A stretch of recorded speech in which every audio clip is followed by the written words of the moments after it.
Just scroll ಮಾಡ್ತಾ ಹೋದ್ರೆ ನಿಮ್ ಮೋದಿ ಅವರ ಸಿಗ್ನೇಚರ್ ಕೂಡ ಇಲ್ಲಿ ನಿಮ್ಗೆ ಕಾಣಿಸ್ತಾ ಇದೆ ನೋಡಿ. ಇಲ್ಲಿ ಇದು 100% ಹಿಂದಿ ಕೊಟ್ಟಿರೋದ್ರಿಂದ ನಿಮ್ಗೆ ಅರ್ಥ ಆಗಿಲ್ಲ ಅಂದ್ರೆ ನಾನು ಇಲ್ಲಿ ಕನ್ನಡದಲ್ಲಿ ಟ್ರಾನ್ಸ್ಲೇಟ್ ಮಾಡಿ ಕೊಟ್ಟಿರ್ತೀನಿ. ಫ್ರೆಂಡ್ಸ್, ನಿಮಗೆಲ್ಲ ಈ ರೀತಿ ಮೆಸೇಜ್ ಬಂದಿರುತ್ತೆ. ವಾಟ್ಸಪ್ಪಲ್ಲಿ ಈ ಮೆಸೇಜ್ ತುಂಬ ಹರಿದಾಡ್ತಾ ಇದೆ ಮತ್ತು ನಿಮಗೂ ಕೂಡ ಬಂದಿರ್ಬೋದು. ಫ್ರೆಂಡ್ಸ್, ಯಾಕೆ ಈ ಒಂದು ಮೆಸೇಜ್ ಬಂದಿದೆ, ನಾವೇನು ಮಾಡಬೇಕು, ಈ ಒಂದು ಮೆಸೇಜ್ ರಿಯಲ್ಲ ಅಥವಾ ಫೇಕ್ ಅಥವಾ ಸ್ಕ್ಯಾಮಾ ಅಂತ ಹೇಳ್ಬಿಟ್ಟು ಮುಂದೆ ನೋಡೋಣ. ಈ ಒಂದು ಮೆಸೇಜ್ ಬಂದ ಮೇಲೆ ನಾವು ಏನು ಮಾಡಬೇಕು ಅನ್ನೋದನ್ನು ನಾನು ನಿಮಗೆ ಹೇಳ್ತೀನಿ. ನಿಮ್ಮ ಫ್ರೆಂಡ್ಸಿಗೂ ಕೂಡ ಈ ಥರ ಮೆಸೇಜ್ ಬಂದಿರ್ಬೋದು, ಸೊ ಅವರಿಗೂ ಕೂಡ ಶೇರ್ ಮಾಡಿ, ಅವರಿಗೂ ವಿಷಯ ಗೊತ್ತಾಗಲಿ. ಫ್ರೆಂಡ್ಸ್, ನೀವೇನಾದರೂ ಹೊಸದಾಗಿ ನಮ್ಮ ಚಾನಲ್ ನೋಡ್ತಾ ಇದ್ದರೆ ಸಬ್ಸ್ಕ್ರೈಬ್ ಮಾಡ್ಕೊಳ್ಳಿ. ಇದೇ ಥರ ಇನ್ಫಾರ್ಮೇಷನ್ ವಿಡಿಯೋ ಮತ್ತು ಜಾಬ್ ಅಪ್ಡೇಟ್ಗಳು ನಮ್ಮ ಚಾನಲಲ್ಲಿ ಸಿಗ್ತಾ ಇರ್ತದೆ. ಯಾರೂ ಕೂಡ ಭಯಪಡೋ ಅವಶ್ಯಕತೆ ಇಲ್ಲ.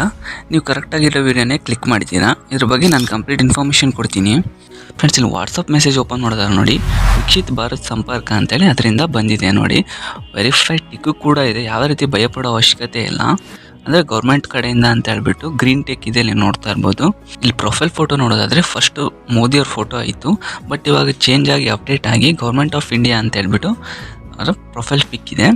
ಇಲ್ಲಿ ಕೆಳಗಡೆ ಅದ್ರ ಮೇಲೆ ಕ್ಲಿಕ್ ಮಾಡಿ ಲೊಕೇಶನ್ ಕೂಡ ಕೊಟ್ಟಿದ್ದಾರೆ, ಲೊಕೇಶನ್ ಮತ್ತು ಡೀಟೇಲ್ಸ್ ಕೂಡ ಕಟ್ಟಿದ್ದಾರೆ ನೋಡಿ. ಇಲ್ಲಿ ಡೈಲಿ ಅಂತಿದೆ ಅಲ್ವಾ. ಜಸ್ಟ್ ಹಾಗಿದ್ರೆ ಈ ಮೆಸೇಜ್ ಏನು ಮಾಡಬೇಕಂತ ಕೇಳಿದರೆ, ಜಸ್ಟ್ ಇಲ್ಲಿ ನೋಡಿ, ಇದ್ರ ಮೇಲೆ PDF ಕೂಡ ಕೊಟ್ಟಿದ್ದಾರೆ. ಪ್ರೈಮ್ ಮಿನಿಸ್ಟರ್ ಆಫ್ ಇಂಡಿಯಾದಿಂದ PDF ಮಾಡಿದ್ದಾರೆ ಅವರು. ಸೊ ಅಲ್ಲಿ ಕೆಳಗಡೆ ಜಸ್ಟ್ ಸ್ಕ್ರೋಲ್ ಮಾಡ್ತಾ ಹೋದರೆ ನಿಮ್ಮ ಮೋದಿ ಅವ್ರ ಸಿಗ್ನೇಚರ್ ಕೂಡ ಇಲ್ಲಿ ನಿಮ್ಗೆ ಕಾಣಿಸ್ತಾ ಇದೆ ನೋಡಿ. ಇಲ್ಲಿ ಇದು 100% ರಿಯಲ್ ಮೆಸೇಜ್ ಆಗಿರುತ್ತೆ ಫ್ರೆಂಡ್ಸ್. ಯಾರು ಭಯಪಡೋ ಅವಶ್ಯಕತೆ ಇರೋದಿಲ್ಲ. ಸರ್ಕಾರದಿಂದ ಒಂದಿಷ್ಟು ಬೆನಿಫಿಟ್ಸ್ ಕೊಟ್ಟಿದ್ರಲ್ಲ, ಅದ್ರ ಬಗ್ಗೆ ಫೀಡ್ಬ್ಯಾಕ್ ಅಂತಾನೆ ತಿಳ್ಕೊಬೋದು. ಸೊ 10 ಇಯರ್ಸ್ ಏನೇನು ಮಾಡಿದ್ರೆ ಅದ್ರ ಬಗ್ಗೆ ಎಲ್ಲ ಫುಲ್ ಡೀಟೇಲ್ ಆಗಿ ಅವ್ರು ಕೊಟ್ಟಿದ್ದಾರೆ PDF ಅಲ್ಲಿ. ಒಂಥರ ಫೀಡ್ಬ್ಯಾಕ್ ಅಂತಲೇ ಹೇಳ್ಬೋದು. 2 ವರ್ಷಗಳಿಂದ ಏನೇನು ಮಾಡಿದಾರಲ್ಲ, ಸೊ ಅದ್ರ ಬಗ್ಗೆ ಎಲ್ಲ ಡೀಟೇಲ್ ಆಗಿ ಕೊಟ್ಟಿದ್ದಾರೆ. ನೀವು ಜಸ್ಟ್ ಏನು ಅರ್ಥ ಆಗಿ ಏನು ಭಯಪಡೋ ಅವಶ್ಯಕತೆ ಇಲ್ಲಿ ಹಿಂದಿ ಕೊಟ್ಟಿರೋದ್ರಿಂದ ನಿಮ್ಗೆ ಅರ್ಥ ಆಗಿಲ್ಲ ಅಂದರೆ ನಾನು ಇಲ್ಲಿ ಕನ್ನಡದಲ್ಲಿ ಟ್ರಾನ್ಸ್ಲೇಟ್ ಮಾಡಿ ಕೊಟ್ಟಿರ್ತೀನಿ. ವಿಡಿಯೋದಲ್ಲಿ ಸ್ಕ್ರೀನ್ ಮೇಲೆ ಹಾಕಿರ್ತೀನಿ ನೋಡಿ, ಇದನ್ನು ನೋಡಿಕೊಂಡು ಓದ್ಕೋಬೋದು. ಫ್ರೆಂಡ್ಸ್, ವಿಡಿಯೋ ಇಷ್ಟ ಆದರೆ ಲೈಕ್ ಮಾಡಿ, ಫ್ರೆಂಡ್ಸ್ ಆ್ಯಂಡ್ ಫ್ಯಾಮಿಲಿ ಶೇರ್ ಮಾಡಿ. Thank you for watching guys.